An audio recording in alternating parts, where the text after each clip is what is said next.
Hello dear students, welcome to MP परीक्षा। और जैसा कि हम सभी जानते हैं कि वर्ग 3 की एग्जाम्स की तैयारी के लिए हम लेकर आते हैं आपके लिए पर्यावरण और हिंदी पर आधारित कुछ प्रश्न। और आज का जो हमारा टॉपिक है वो है पर्यावरण शिक्षा शास्त्र और हिंदी शिक्षा शास्त्रों का समावेश और उन पर आधारित कुछ प्रश्न। चलिए समय को नष्ट नहीं करते हैं और बढ़ते हैं हमारे आज के वीडियो की ओर। तो हमारा जो आज के पहला प्रश्न है वो कुछ इस प्रकार है। प्राथमिक स्तर पर वृक्षों के संरक्षण की संकल्पना के बारे में विद्यार्थियों को संवेदनशील बनाने के लिए नीचे दिया गया कौन सा क्रियाकलाप उपयुक्त नहीं है। प्रश्न को एक बार आप फिर से ध्यान से पढ़िए। प्राथमिक स्तर पर वृक्षों के संरक्षण की संकल्पना के बारे में विद्यार्थियों को संवेदनशील बनाने के लिए नीचे दिया गया कौन सा क्रियाकलाप उपयुक्त नहीं है। इसके विकल्प हैं ए, वृक्षों पर नारा लेखन यानी कि स्लोगन राइटिंग। बी, प्रत्येक छात्र को एक वृक्ष को अपनाकर उसकी देखरेख के लिए प्रोत्साहित करना। सी, बच्चों को लकड़ी के लट्ठों का भंडार दिखाना। या डी, वृक्षों पर पोस्टर बनाने की प्रतियोगिता का आयोजन करना। तो आपको बताना है कि इसमें से कौन सा उपयुक्त क्रियाकलाप नहीं है। तो यहाँ पर अगर मैं विकल्पों की बात करूँ तो जो तीसरा विकल्प है, बच्चों को लकड़ी के लट्ठों का भंडार दिखाना, ये पर्यावरण संकल्पना के बारे में वृक्षों के संरक्षण के लिए बिल्कुल भी उपयुक्त क्रियाकलाप नहीं है। उसके अतिरिक्त जो तीनों क्रियाकलाप हैं वो उपयुक्त तो हैं पूरी तरह से, इसीलिए यहाँ पर तीसरा विकल्प सही होगा। बढ़ते हैं हमारे नेक्स्ट प्रश्न की ओर। अगला जो प्रश्न है वो है, ईवीएस की कक्षा में यानी कि पर्यावरण की कक्षा में जल का पाठ पढ़ाते समय अंजलि ने अपनी कक्षा में जल के विभिन्न स्रोतों को और जल को संरक्षित करने के लिए व्यक्तिगत क्रियाओं पर रोल प्ले आयोजित किया। इस क्रियाकलाप का मुख्य उद्देश्य क्या है। इसके विकल्प हैं ए, विद्यार्थियों की सामाजिक कुशलताओं में सुधार करना। वी, अधिगम की प्रक्रिया में एक रास्ता को तोड़ना। सी, अधिगम की प्रक्रिया में विद्यार्थियों का सक्रिय भाग लेना सुनिश्चित करना। सी, जल के स्रोतों के विषय में विद्यार्थियों के ज्ञान में वृद्धि करना। आपको इसका सही उत्तर बताना है। देखिए, जब ईवीएस की कक्षा में कोई शिक्षक जल के विभिन्न स्रोतों और जल को संरक्षित करने के लिए व्यक्तिगत क्रियाकलापों पर रोल प्ले आयोजित करने का मुख्य उद्देश्य देता है तो उसका मुख्य उद्देश्य होता है अधिगम की प्रक्रिया में विद्यार्थियों का सुनिश्चित भाग लेना। उन्होंने कितना इसमें पार्टिसिपेट किया है ये जानना सबसे महत्वपूर्ण उद्देश्य होता है। देखते हैं अब अगला प्रश्न।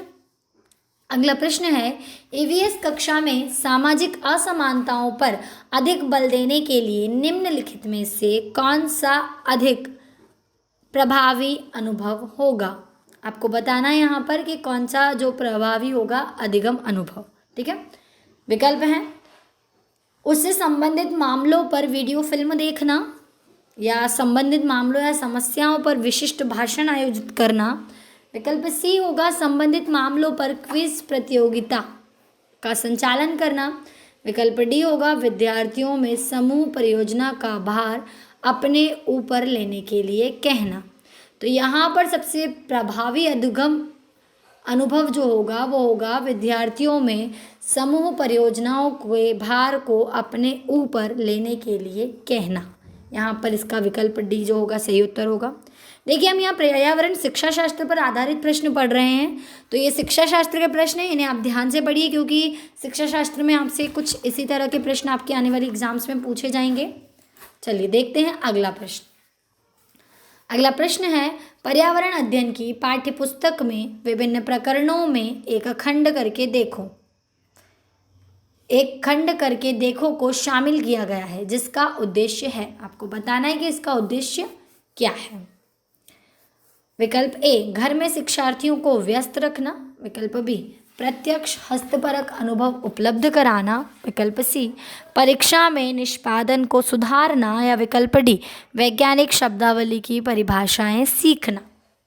देखिए, यहाँ पर्यावरण अध्ययन की पाठ्यपुस्तक विभिन्न प्रकरणों में एक खंड करके देखो को शामिल किया गया है जिसका उद्देश्य प्रत्यक्ष हस्तपरक अनुभव उपलब्ध कराना होता है। क्यों होता है? क्योंकि इससे शिक्षार्थियों की अधिगम प्रक्रिया जो होगी वो क्या होगी? सुदृढ़ होगी, सुनिश्चित होगी। अगला प्रश्न देख लेते हैं। अगला प्रश्न है, पर्यावरण अध्ययन में एक अच्छे दत्त कार्य का मुख्य लक्ष्य क्या होना चाहिए?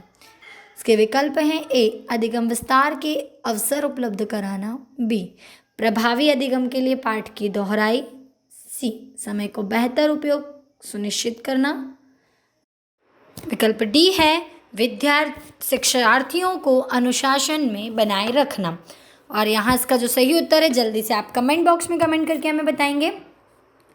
ओके, जिन लोगों ने उत्तर दिया है बिल्कुल सही, और जिन्होंने नहीं दिया है कोई बात नहीं, आप अपनी तैयारी अच्छे से चालू रखिए, धीरे धीरे आपसे ये प्रश्न बनने लगेंगे। इसका जो यहाँ पर सही उत्तर होगा वो हो जाएगा अधिगम विस्तार के अवसर उपलब्ध कराना। सबसे ज़्यादा जो दत्त कार्य में महत्वपूर्ण है वो होगा विकल्प ए। चलिए, अब ये हुए पर्यावरण पर आधारित शिक्षा शास्त्र के प्रश्न। जो हमारे अगले प्रश्न होंगे वो आधारित होंगे हिंदी शिक्षा शास्त्र पर, तो उन पर हम थोड़ी सी चर्चा कर लेते हैं। चलिए बढ़ते हैं हमारे पहले प्रश्न की ओर। हमारा जो पहला प्रश्न है वो है, व्याकरण शिक्षण की किस प्रणाली को विकृत रूप से सुग्गा प्रणाली भी कहते हैं? इसके विकल्प हैं: ए, अव्याकृति प्रणाली, बी, सहयोग प्रणाली, सी, पाठ्यपुस्तक प्रणाली, या डी, निगमन प्रणाली। और यहाँ जो सही उत्तर होगा वो होगा व्याकरण शिक्षण की पाठ्यपुस्तक प्रणाली को विकृत रूप में सुग्गा प्रणाली भी कहते हैं। अर्थात सुग्गा प्रणाली का एक और क्या नाम हो जाएगा? पाठ्यपुस्तक प्रणाली।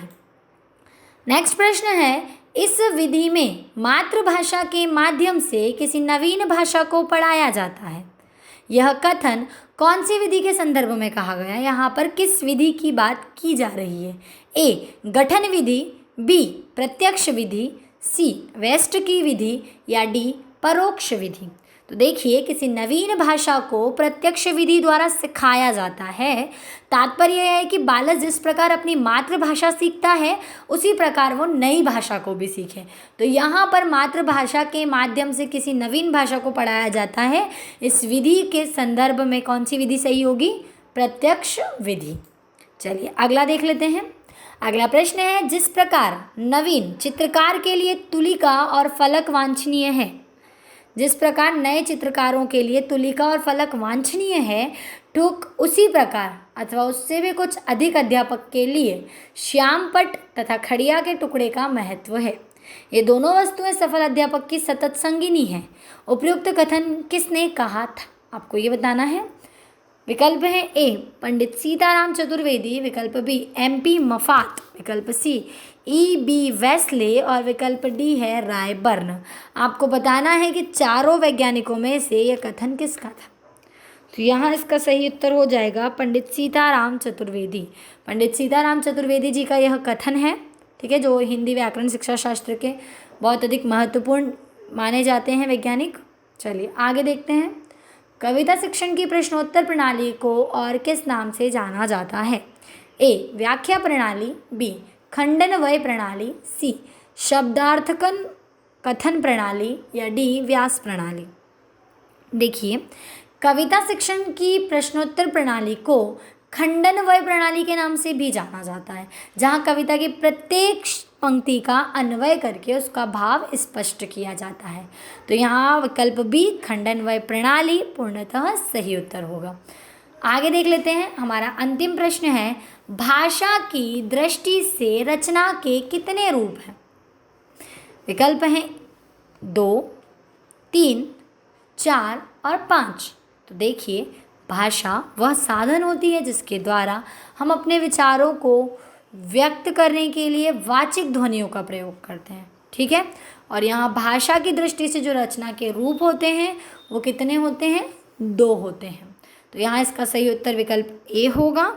और ये हुए हमारे आज के 10 प्रश्न। इसी तरह के और भी प्रश्न पढ़ने के लिए आप चैनल को जल्दी से सब्सक्राइब कर लीजिए, वीडियो को लाइक कर दीजिए, और अगर आपका कोई सजेशन है तो वो कमेंट बॉक्स में कमेंट करके हमें ज़रूर बताएं।